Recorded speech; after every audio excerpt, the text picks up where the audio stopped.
नवी मुंबई ही 21व्या शतकातले शहर म्हणून ओळखलं जातं आणि या शहरामध्ये अनेक गावं होती ज्यांची आता बेट म्हणून त्यांच्याकडे पाहिलं जातं, कारण सगळ्या इमारती आजूबाजूने झालेल्या आहेत आणि गावं ही आता त्या इमारतीच्या कुठेतरी दबल्यासारखी वाटतात. परंतु तरी सुद्धा या ठिकाणचे घणसोली गाव हे स्वातंत्र्य सैनिकांचं गाव म्हणून आज ओळखलं जात आहे.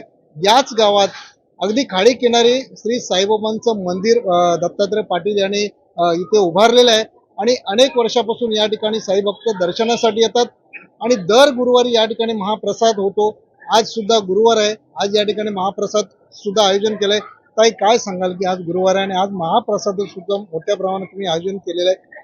आज 9 एप्रिल 2026 आज अनंतजी अंबानी यांचा वाढदिवस आहे. त्यांच्या जन्मदिवसानिमित्त साईरा सेवा समिती सेक्टर 12 येथे स्थित साईबाबा मंदिर इथे साई भंडाऱ्याचं म्हणजेच महाप्रसादाचं आयोजन केलेलं आहे. त्यांच्या वाढदिवसा निमित्ताने 2000 ते 2500 लोक इथे साई भक्त आपले प्रसादाचा लाभ घेत आहेत. तसेच ह्या मंदिराबद्दल बोलायचं म्हणजे दत्तात्रय पाटील यांच्या स्वप्नपूर्तीमधून या मंदिराची स्थापना झाली आणि 2008 पासून या मंदिरामध्ये आम्ही महाप्रसादाचं आयोजन करतो. तसेच वार्षिक महाभंडारा सुद्धा या मंदिरामध्ये आम्ही आयोजित करतो आणि त्या महाभंडाऱ्यामध्ये पण 25,000 लोक इथे आम्ही प्रसादाचा त्यांना लाभ देतो. तर ही सेवा अशीच आमच्या हातून आणि सर्व घनसोली बांधवांच्या हातून अशीच घडत राहावं हीच मी साईचरणी प्रार्थना करते. तसेच पुन्हा एकदा अनंतजी अंबानी यांना मी वाढदिवसाच्या लाख लाख शुभेच्छा देते आणि त्यांच्या थ्रू देखील आपल्या मंदिराला असंच सपोर्ट आणि असंच सहकार्य मिळावं ही साईचरणी प्रार्थना. धन्यवाद. आपल्या साईबाबा मंदिरामध्ये अनेक आरोग्य संदर्भातले भरपूर प्रोग्राम होतात. तसेच ब्लड चेकअप वगैरे किंवा शुगर चेकअप आहे, ज्यांचे काही असो आरोग्य शिबिर इथे राबवले जातात.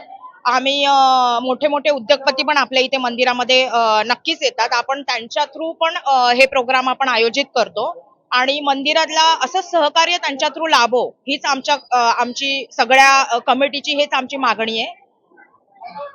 या ठिकाणी साई भक्त आहेत की ज्यांचे एक स्वप्न होतं. ताईंनी सांगितलं की त्यांच्या स्वप्नात दादा, काय सांगाल की आज तुम्ही या ठिकाणचे भूमिपुत्र आहात आणि आपण बऱ्याच वेळेला आपण आपल्या श्रद्धा असते आणि त्या श्रद्धेच्या पोटी आपण काय करतो, पण तुमच्या मनात ही कशी काय संकल्पना आली की आपल्या या घणसोली गावात एक साईंचं मंदिर असो?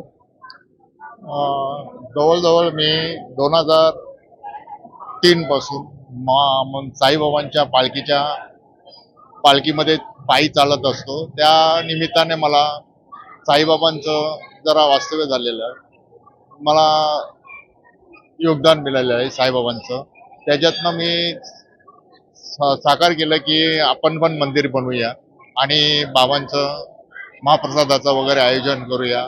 आणि बरेच 2008 पासून आम्ही या मंदिराची स्थापना केलेली आहे. तेव्हापासून महाप्रसादाचं आयोजन केलेलं आहे आणि दर गुरुवारी 2000 लोकांचं ते 2500 लोकांचा महाप्रसाद होत असते. तो लाखो, जवळजवळ 2000 साई भक्त इथे, गरीब गोर जनता इथं महाप्रसादाचा लाभ घेतात.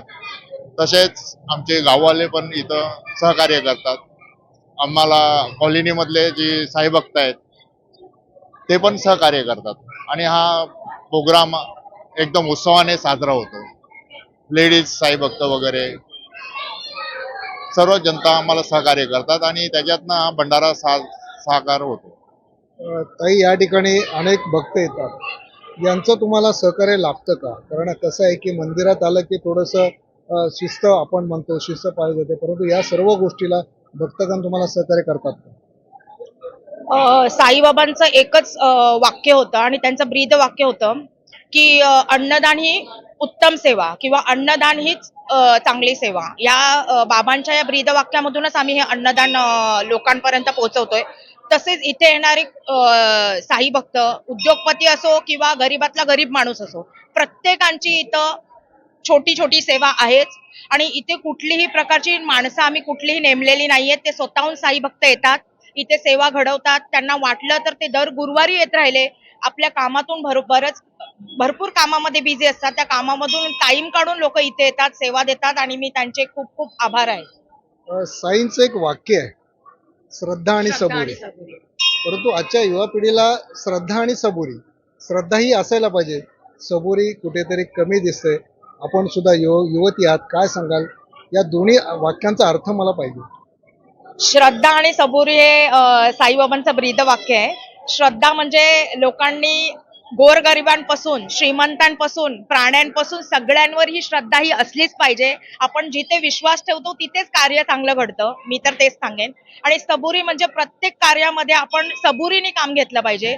आजकालची युवा जी पिढी आहे ती पटापट बोलण्यामध्ये किंवा एखाद्याला पटकन रिॲक्शन देण्यामध्ये खूप उत्स्फूर्त आहेत आजकालची युवा पिढी. मी त्यांना सांगेन तुम्ही समोरच्याचं ऐकून घ्या आणि सबुरीने काम घ्या. सबुरीने काम घेतलं तर नक्कीच ते काम तुमचं उत्तम आणि चांगल्या रीतीने होईल. आणि बाबांची हीच कृपा आहे की त्यांचं वाक्य श्रद्धा आणि सबुरी आपल्या सगळ्या मराठी आणि आणि त्यांनी असं पण नाही सांगितलं कुठल्या जाती धर्मामध्ये भेदभाव न करता इथे आपल्या इथे मंदिरामध्ये मुस्लिम मुस्लिम हिंदू शीख ईसाई सगळ्या प्रकारची लोक येऊन इथे जेवून जातात. आणि मी तेच साई भक्तांना सांगेन की आपण सगळे मिळून मिसळून इकडे येऊयात, श्रद्धा सबुरीने काम करूयात आणि असंच हे आपलं जे जनसेवेचं आणि अन्नदानाचं जे कार्य आहे दर गुरुवारचा आपण माझी इच्छा आहे की आपण हे डेली चालू करूया. त्यांनी सांगितलं की साईबाबांचं एक ब्रीदवाक्य होतं, श्रद्धा आणि सबुरी. श्रद्धा असावी, असायलाच पाहिजे, पण सबुरीचं सुद्धा त्यांनी विश्लेषण केलं की सबुरी तुमच्याकडे आजच्या युवा पिढीच्या मध्ये ती सबुरी थोडीशी कमी असते, कारण त्यांना फास्ट युगामध्ये वागायचं असतं.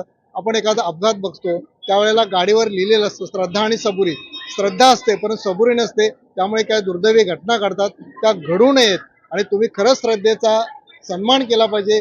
साईबाबांच्या दर्शनाला जेव्हा येतात तेव्हा दोन्ही वाक्यांचा तुम्हाला खरोखर या ठिकाणी सन्मान करायला पाहिजे. आणि दर आठवड्याला ज्याप्रमाणे दर गुरुवारी किंवा पौर्णिमा असेल या ठिकाणी महाप्रसाद असतो, तसाच सर्वांच्या कृपाशीर्वादाने दर दिवशी या ठिकाणी महाप्रसाद व्हावा असं पण त्यांनी या ठिकाणी सांगितलंय. आणि सर्व भक्तांना आजच्या अनंत अंबाजी यांच्या वाढदिवसानिमित्त त्यांनी या ठिकाणी शुभेच्छा सुद्धा दिलेल्या आहेत. नवराष्ट्रामधून दत्तात्रय सूर्यवंशी.